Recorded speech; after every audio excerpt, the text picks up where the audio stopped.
12월 17일 목요일 새벽 기도에 시작하겠습니다. 하나님 말씀은 요한이서 1장 1절에서 6절입니다. 요한이서 1장 1절에서 6절 말씀 함께 봉독하겠습니다. 장로인 나는 택하심을 받은 부녀와 그의 자녀들에게 편지하노니 내가 참으로 사랑하는 자여 나뿐 아니라 진리를 아는 모든 자도 그리하는 것은 우리 안에 거하여 영원히 우리와 함께할 진리로 말미암음이로다. 은혜와 긍휼과 평강이 하나님 아버지와 아버지의 아들 예수 그리스도께로부터 진리와 사랑 가운데서 우리와 함께 있으리라. 너희 자녀들 중에 우리가 하나님께 아버지께 받은 계명대로 진리를 행하는 자를 내가 보니 심히 기쁘도다. 부녀여, 내가 이제 내게 구하노니 서로 사랑하자. 이는 새 계명같이 내게 쓰는 것이 아니요 처음부터 우리가 가진 것이라. 또 사랑은 이것이니 우리가 그 계명을 따라 행하는 것이요 계명은 이것이니 너희가 처음부터 들은 바와 같이 그 가운데서 행하라 하심이라. 아멘. 어제까지 요한 1서를 보았고 오늘과 내일은 요한 2서를 보게 됩니다. 요한 2서의 저자는 이 책의 이름에도 나와 있듯이 사도 요한입니다. 그리고 이 요한 2서는 요한 1서의 축소판이라고 불릴 수 있습니다. 왜냐하면 요한 2서의 내용은 이 요한 1서와 비슷한 부분이 너무 많은데요, 이 13절 중에 8절이 거의 일치하고 있습니다. 주제도 요한 1서에서 살핀 것 같이 동일한 주제가 나타나는데요, 진리에 거하는 것, 또 서로 사랑하는 것, 거짓 교사들을 경계하라는 그런 내용들이 기록되어 있습니다. 1세기에 이 교회는 이단들의 거짓 가르침 때문에 몸살을 겪고 있었습니다. 거짓 교사들이 많은 사람들을 미혹하였고 이로 인해서 진리에서 돌아서는 자들이 생겨났던 것입니다. 따라서 요한은 신속하게 이 편지를 기록합니다. 즉 독자들이 진리이신 예수님께 집중하도록 하게 하고요, 그리고 믿음을 굳게 지키도록 하기 위해서 이 편지를 보낸 것입니다. 이제 1절 한번 보십시오. 장로인 나는 택하심을 받은 부녀와 그의 자녀들에게 편지하노니 내가 참으로 사랑하는 자요 나뿐 아니라 진리를 아는 모든 자도 그리하는 것은. 오늘 요한은 택하심을 입은 부녀와 그의 자녀들에게 편지하였다고 합니다. 여기서 이 수신자에 대한 두 가지 해석이 있는데요, 하나는 문자적인 의미로 어떤 특정한 개인에게 보냈다는 견해고, 또 한 가지는 상징적인 의미로 어느 특정 교회와 그 교회에 속한 교인들에게 보냈다고 그렇게 하는 견해입니다. 대부분의 주석가들은 이 편지의 수신자를 개인으로 보지 않습니다. 따라서 요한은 어느 지역 교회 그리고 각지에 있는 모든 성도들에게 이 편지를 쓰고 있다고 이해하면 좋을 것 같습니다. 이제 주목할 것은 요한은 이제 수신자들에게 편지를 쓰면서 교회를 매우 사랑했다는 겁니다.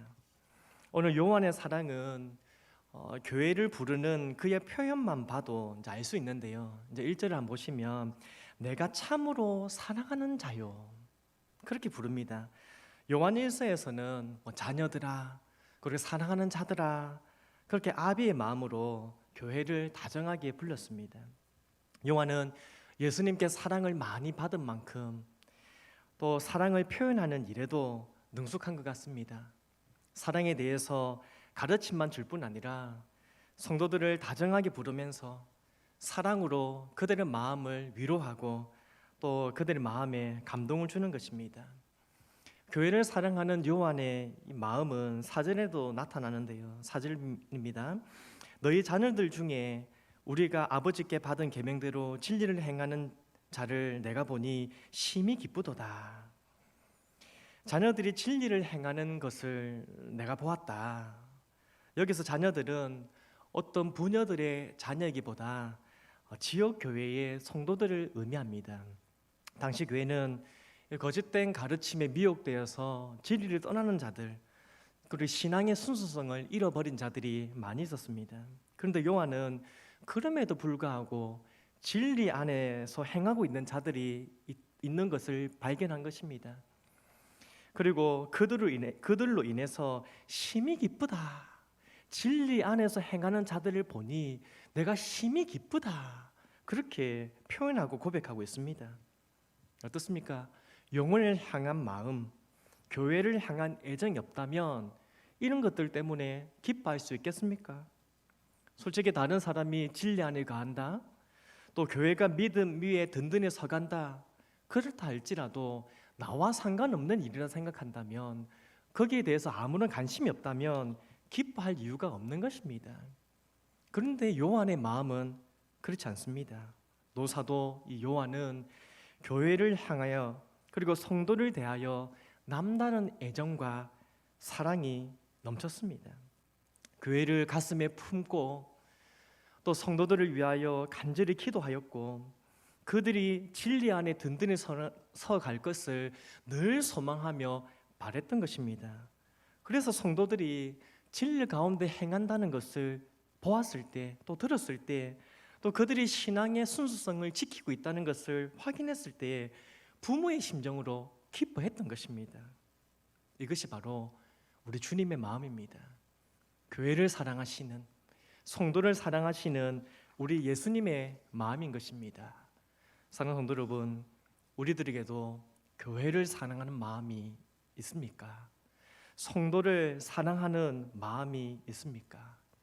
바라기는 예수님께서 교회를 사랑하시고 기뻐하시는 것처럼, 사도 요한이 교회를 사랑하고 성도들의 진리 안에 서는 것을 심히 기뻐하는 것처럼 우리들의 마음에도 교회를 향한 사랑이, 애정이 넘쳐 흐를 수 있기를 간절히 소망합니다.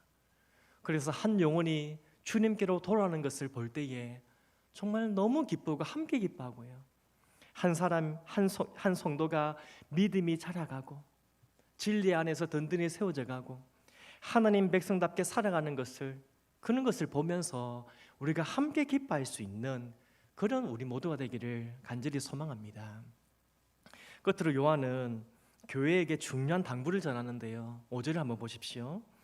부녀여, 내가 이제 내게 구하노니 서로 사랑하자.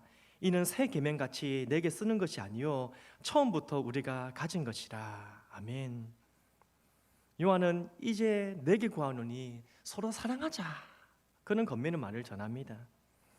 요한이 서로 사랑하자고 그런 계명, 요한은 이 서로 사랑하자는 이 계명이 처음 쓰는 것이 아니라고 언급합니다. 즉 사랑하자는 것은 예수님께서 이미 주신 명령이었고요, 교회가 벌써부터 주님께로부터 받아서 소유하고 있었던 그러한 계명이라는 것입니다.